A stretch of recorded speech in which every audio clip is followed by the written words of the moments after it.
કોઈ પણ દેશની ઓળખ કેવી રીતે થાય? એના આદર્શોથી, એના સપનાઓથી. પણ આટલા મોટા આદર્શોને શબ્દોમાં કેમ કરીને સમાવવા? ભારતે આ કામ કર્યું, અને એ પણ 100 કરતાં ઓછા શબ્દોમાં, પોતાના બંધારણના આમુખમાં. આ વાતને સમજવા માટે ચાલો આપણે એક જૂની ભારતીય પરંપરાથી શરૂઆત કરીએ. આપણે આમુખને ફક્ત એક કાનૂની દસ્તાવેજ તરીકે નહીં, પણ એક રાષ્ટ્રના આખ્યાન તરીકે જોઈશું.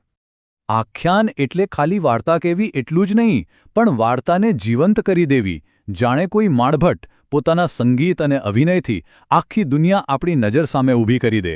આ એ કળા છે જે શબ્દોમાં પ્રાણ પૂરે છે. તો બસ એવી જ રીતે બંધારણનું આમુખ એ આપણા રાષ્ટ્રનું આખ્યાન છે, આપણી બધાની વાર્તાનો પહેલો અધ્યાય. એ આપણને કહે છે કે આપણે કોણ છીએ અને આપણે કેવો દેશ બનાવવા માંગીએ છીએ. તો પછી સવાલ એ થાય કે આ આમુખ આટલું ખાસ કેમ છે? શું એ ફક્ત એક શરૂઆત છે? ના, એક ખૂબ જ જાણીતા કાયદાશાસ્ત્રીએ એને એકદમ સચોટ નામ આપ્યું છે. કેટલું પરફેક્ટ છે ને! જેમ કોઈના ઓળખપત્ર એટલે કે આઇડેન્ટિટી કાર્ડમાં એ વ્યક્તિની પૂરી ઓળખ આવી જાય, બસ એ જ રીતે આમુખના થોડાક શબ્દોમાં આખા બંધારણનો આત્મા સમાયેલો છે.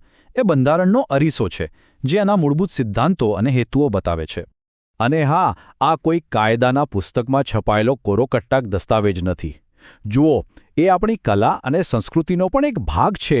એની આવી સુંદર રજૂઆત બતાવે છે કે આ શબ્દો આપણા રાષ્ટ્રીય ગૌરવ સાથે કેટલા ઊંડાણથી જોડાયેલા છે.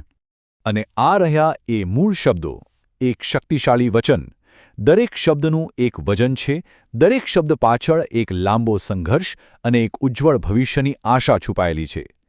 ચાલો આ શબ્દોના દરિયામાં ડૂબકી મારીએ. આ શક્તિશાળી વાક્યોને સરળ રીતે સમજવા હોય તો આપણે એને 4 મુખ્ય ભાગમાં વહેંચી શકીએ છીએ. આ 4 ભાગમાં જ આમુખનો આખો સાર અને બંધારણની રૂપરેખા આવી જાય છે. તો જુઓ, આ છે આમુખનો પાયો. પહેલું અને સૌથી અગત્યનું, આ બધી સત્તા કોની પાસે છે? જવાબ: અમે ભારતના લોકો. બીજું, દેશ કેવો હશે? સાર્વભૌમ, સમાજવાદી, બિનસાંપ્રદાયિક, લોકતાંત્રિક અને પ્રજાસત્તાક. ત્રીજું, આ દેશ નાગરિકોને શું આપશે? ન્યાય, સ્વતંત્રતા, સમાનતા અને બંધુતા. અને છેલ્લે, આ વચન ક્યારે લેવાયું? 26 નવેમ્બર 1949. એકદમ સ્પષ્ટ? ચાલો હવે આ મુખ્ય શબ્દોના અર્થમાં ઊંડા ઉતરીએ, જે ભારતીય રાજ્યના પાયાના પથ્થર સમાન છે. દરેક શબ્દ એક આદર્શ છે. સાર્વભૌમ એટલે કે પોતાના ઘરના માલિક પોતે. ભારત પોતાના નિર્ણયો લેવા માટે સંપૂર્ણપણે આઝાદ છે. દેશની અંદર શું કરવું અને દુનિયા સાથે કેવા સંબંધો રાખવા એ બધું આપણે નક્કી કરીશું, કોઈ બહારની તાકાત નહીં. હવે અહીં સમાજવાદી શબ્દનો અર્થ સામ્યવાદી શાસન જેવો નથી, બિલકુલ નહીં. ભારતનો સમાજવાદ લોકશાહીના રસ્તે ચાલીને સમાજમાં કલ્યાણ અને સમાનતા લાવવાની વાત કરે છે. એનો મુખ્ય હેતુ ગરીબી અને તકનીકની અસમાનતાને દૂર કરવાનો છે. ભારતની બિનસાંપ્રદાયિકતા પણ ખાસ છે. પશ્ચિમના દેશોમાં રાજ્ય ધર્મથી દૂર રહે છે, પણ ભારતમાં રાજ્ય કોઈ ધર્મથી દૂર નથી રહેતું, પણ બધા જ ધર્મોને એક સરખો આદર અને સમર્થન આપે છે. આ જ તો છે આપણો સર્વધર્મ સંભાવનો સિદ્ધાંત. ભારત એક લોકતાંત્રિક દેશ છે, એ તો આપણે જાણીએ છીએ, પણ અહીં આપણે પરોક્ષ લોકશાહી અપનાવી છે. એનો મતલબ શું? એનો મતલબ કે લોકો સીધું શાસન નથી કરતા, પણ પોતાના પ્રતિનિધિઓને ચૂંટે છે, અને એ પ્રતિનિધિઓ સંસદમાં જઈને લોકો વતી સરકાર ચલાવે છે. પ્રજાસત્તાકનો સીધો સાદો અર્થ એ છે કે દેશના સર્વોચ્ચ પદ પર કોઈ રાજા કે રાણી નહીં બેસે, જેમનો અધિકાર વંશ પરંપરાગત હોય.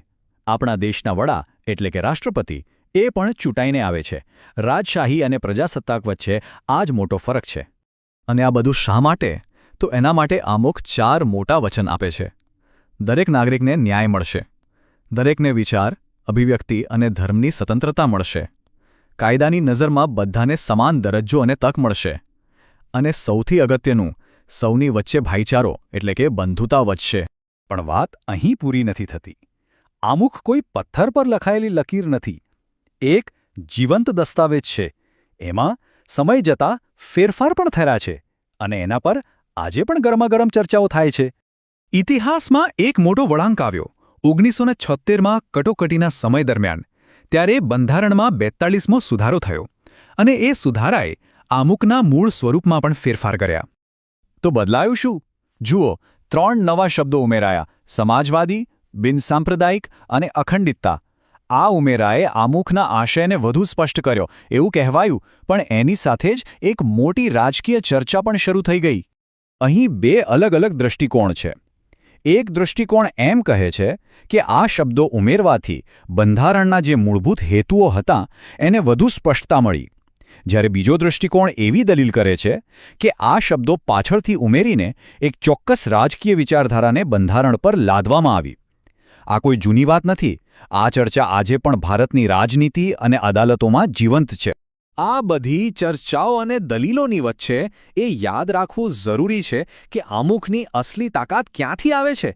એક એવા સ્ત્રોતમાંથી આવે છે જે ક્યારેય નથી બદલાતો. આમ, આખી ગાથાનો સાર એ છે કે અંતિમ સત્તા કોઈ સરકાર, કોઈ સંસદ કે કોઈ અદાલત પાસે નથી. એ સત્તા છે ભારતના લોકો પાસે. આ બંધારણ આપણને કોઈએ ભેટમાં નથી આપ્યું, આપણે જાતે જ પોતાને આપ્યું છે.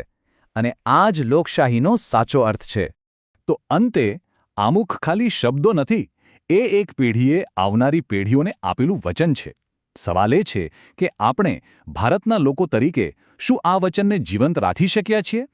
આ એવો પ્રશ્ન છે જેનો જવાબ ઇતિહાસમાં નહીં, પણ આપણા સૌના વર્તમાન અને ભવિષ્યમાં લખાયેલો છે.